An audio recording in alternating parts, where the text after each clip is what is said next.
Je sais quel Dieu je sers. Je sais que c'est un Dieu fidèle, je sais que c'est un Dieu bon, je sais qu'il a donné Christ pour moi, ce n'est pas un emploi qu'il peut me refuser. Je sais qu'il a donné Christ pour moi, ce n'est pas la santé qu'il peut me refuser. Je sais.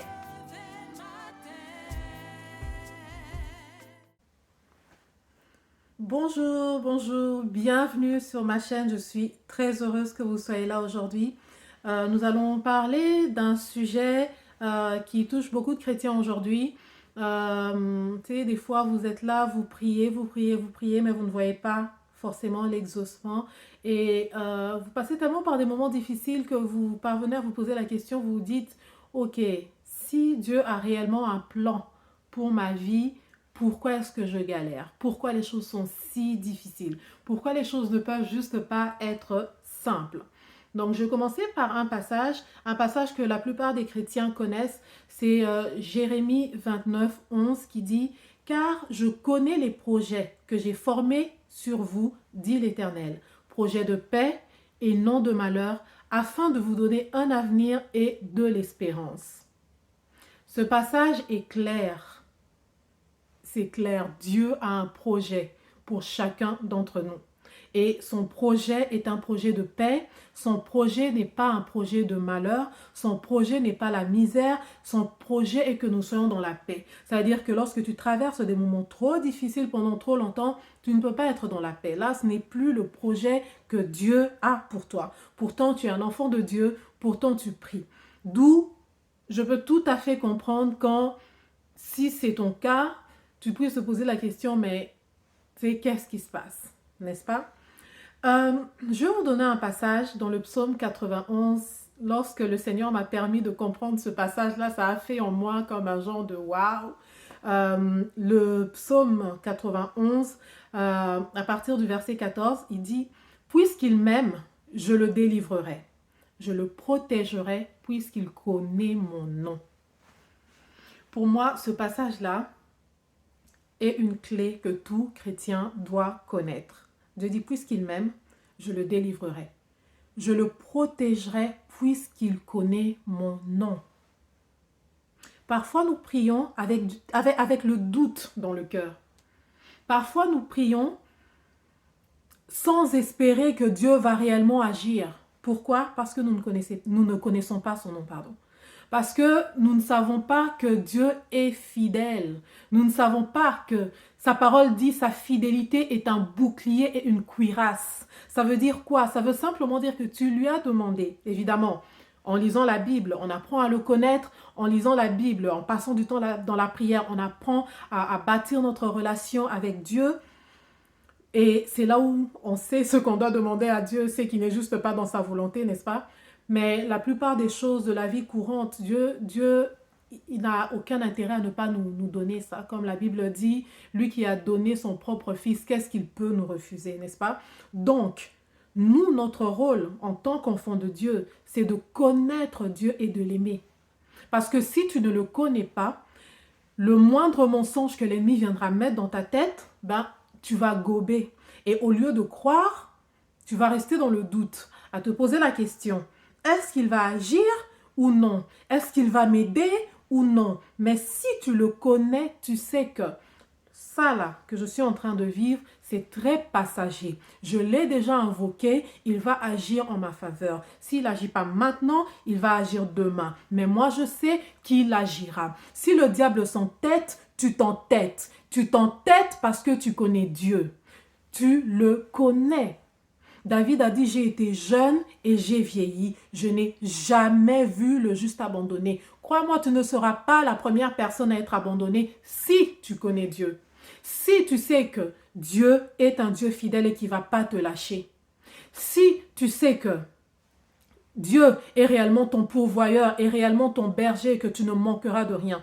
Tu peux te dire, aujourd'hui je manque, mais je sais que mon Dieu est le bon berger, je ne manquerai de rien. Tu le répètes, tu le redis jusqu'à ce que tu cesses de manquer parce que la parole de Dieu est esprit et vie. Mais pour que tu fasses ça, il faut que tu le connaisses. Parce que si tu ne le connais pas, tu vas rester dans le doute. Et la Bible nous dit clairement que Dieu, il n'aime pas ça quand on doute. Quand tu vacilles, tantôt tu crois, tantôt tu ne crois pas. Tantôt, oui, oui, il va agir, tantôt, je sais pas. Non, Dieu aime que toi, son enfant, tu sois sûr de lui. Que quand quelqu'un te dit, ou quand ces voix-là dans ta tête te disent, est-ce que Dieu va réellement agir? Mais toi dans ta tête, parce que vous savez, la réalité est qu'on lutte entre nous. Il n'y a personne qui peut venir dire ici qu'il a une foi parfaite à 100% en toute situation. Par contre, nous avons la volonté et nous avons la connaissance. C'est-à-dire que quand une situation t'ébranle, parce qu'on est humain, toi, tu sais que non, Dieu peut m'aider. C'est difficile pour moi, mais Dieu il peut m'aider, il peut me sortir de cette situation-là. Même si tu pleures parce que ça te fait mal, c'est pas mauvais, pleure, mais pleure dans la foi. Tu te dis, Seigneur, ça fait mal, mais je sais que tu es un Dieu fidèle. Je sais que tu vas me sortir de là. Et tu penses que si tu fais ça, tu crois que Dieu va pas agir. Il va agir parce qu'il l'a dit lui-même. Il connaît les projets qu'il a pour toi. Il y a beaucoup de gens qui manquent leur bénédiction parce qu'ils ne connaissent pas Dieu. Parce qu'ils ne savent pas que Dieu est de leur côté. Ils pensent que Dieu est juste comme monsieur, madame, tout le monde, qu'il est très comme monsieur, madame, tout le monde. Alors que Dieu est un Père aimant. S'il y a quelqu'un qui t'aime sur cette terre, c'est bien lui. S'il y a quelqu'un qui est prêt à tout pour toi, il l'a prouvé de toute façon en donnant Christ, c'est bien lui. Et toi, maintenant, de ton côté, tu dois aussi être sûr de lui. Tu dois aussi être sûr que il ne va pas me lâcher malgré les voix qui te disent que là, je pense que Dieu, c'est fini. Il t'aidera pas.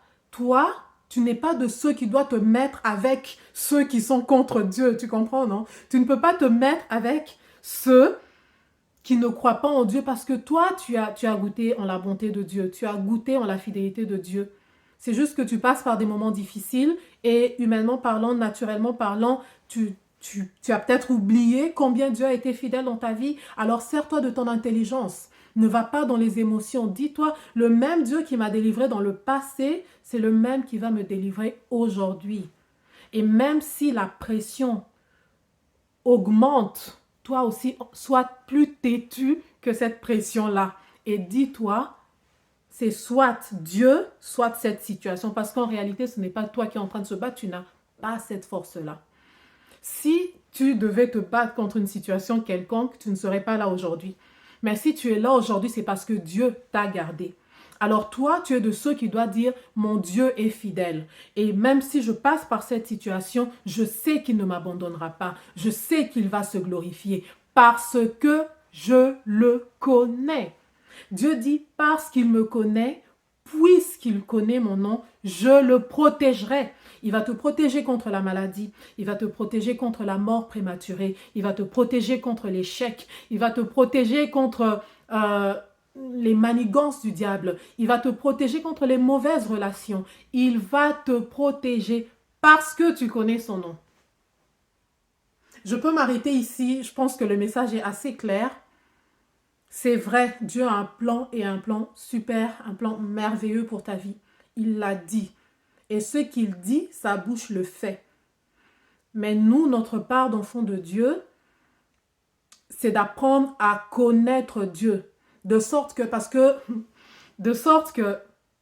quand Dieu te fait ta promesse, ton cœur reste ferme dans l'attente de l'accomplissement de cette promesse-là. Sinon, tu n'obtiendras pas grand-chose. Parce que la réalité est que l'ennemi existe et il est réel. Et il ne va pas s'asseoir là, croiser les bras, à te regarder, recevoir les bénédictions. Il va chercher à te combattre.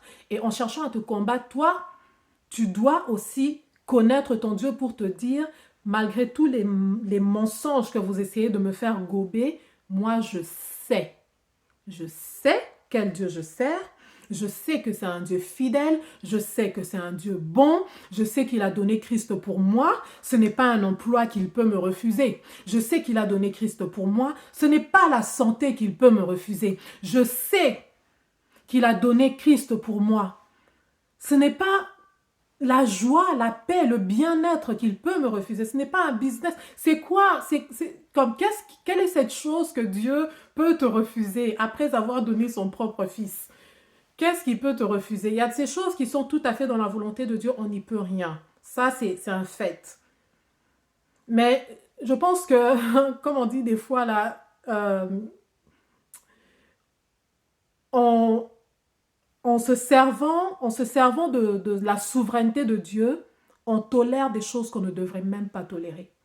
Parce que si on connaît la parole de Dieu, on connaît notre Dieu, il y a ces situations que tu vas regarder, tu vas dire, ça, ce n'est pas ce que Dieu veut pour moi. Et tu vas tout simplement aller détruire ça dans la prière. Il y a ces situations, tu n'y peux rien. Je veux dire, quand quelqu'un est décédé, la personne est partie, tu n'y peux rien, tu laisses le Seigneur consoler ton cœur. Mais il y a d'autres situations qui sont là, que tu vois vraiment que ça, là, je suis désolée, mais ça ne peut pas être Dieu. Et tu vas, tu cherches la face de Dieu et tu implores sa grâce et tu prends autorité et tu t'entêtes contre l'ennemi et tu lui dis, comme, pas t'entêter parce que tu ne lui dois pas soumission, tu lui résistes. Comme la Bible dit, résistez au diable et il fuira loin de vous. Tu lui résistes. Tu lui résistes, il va lâcher. Une chose est sûre, sache que l'ennemi ne te laissera pas recevoir tes bénédictions sur un plateau d'argent pour qu'après toi tu ailles glorifier Dieu. Non, il ne fera pas ça. Il va te combattre parce qu'il est méchant, parce qu'il est mauvais. Et il ne veut pas que nous, enfants de Dieu, on rende gloire à Dieu. Parce que quand on rend gloire à Dieu, quand on le loue, quand on le célèbre, qu'est-ce que ça fait? Ça attire la présence de Dieu. Imaginez-vous si dans votre quartier, 10 maisons étaient là en train de célébrer Dieu pour ses bienfaits. Ben, c'est la présence de Dieu dans 10 maisons. Et vous pensez que l'ennemi va rester là content à voir ça. Il va chercher à combattre ça. D'où nous, en tant qu'enfants de Dieu, nous devons résister l'ennemi, résister ses mensonges et déclarer ce que nous savons de Dieu. Je sais qu'il est fidèle, je sais qu'il est bon, je sais qu'il m'aime, je sais qu'il m'aime, il m'aime, il m'aime, il m'aime, il m'aime, il ne va pas m'abandonner. Même si c'est le seul passage que tu connais là, c'est suffisant. Parce que quand quelqu'un t'aime, tu sais comment cette personne est censée te traiter. Donc même si tu te dis, je sais que Dieu m'aime, je sais qu'il m'aime, il va pas me laisser dans cette situation, ça, impossible. Dieu m'aime, il va m'aider. Seigneur, je t'adore parce que je sais que tu m'aimes. Tu vas me sortir de là parce que tu m'aimes. Et l'ennemi veut te mentir. Ah, tu crois ça? Ah oui, je le crois, je le crois. Je crois qu'il m'aime. Il a donné son fils pour moi. Il m'aime. Il m'aime et il est fidèle. Ah, mais t'avais péché, t'avais fait ceci. Je sais que Dieu m'aime. Ça, c'est entre Dieu et moi. Ce n'est pas entre moi et le monde entier. Dieu m'aime, je suis pardonné, je suis justifié. Et c'est ça que tu dois toujours te dire. Donc, l'année 2023 est en train de commencer. Tu veux une année de victoire, tu veux une année de succès, tu veux une année de réussite. Il faut que tu sois ferme dans ta foi. Parce que Dieu dit, sans la foi, c'est impossible de lui plaire. Tu peux faire tout ce que tu veux, jeûner, donner des dîmes, des offrandes. Mais si tu n'as pas la foi, sache que tu auras passé ton temps parce que tu ne plairas pas à Dieu. Donc, la solution est simple. Ouvre ta Bible, dis-toi, ok, en 2023, je vais étudier la fidélité de Dieu. Et commence à chercher tous les passages sur la fidélité de Dieu. Et vois comment Dieu a été fidèle. Et vois comment dans ta propre vie, Dieu a été fidèle. Tu peux te consacrer à ça pour l'année. C'est pas trop, c'est pas peu.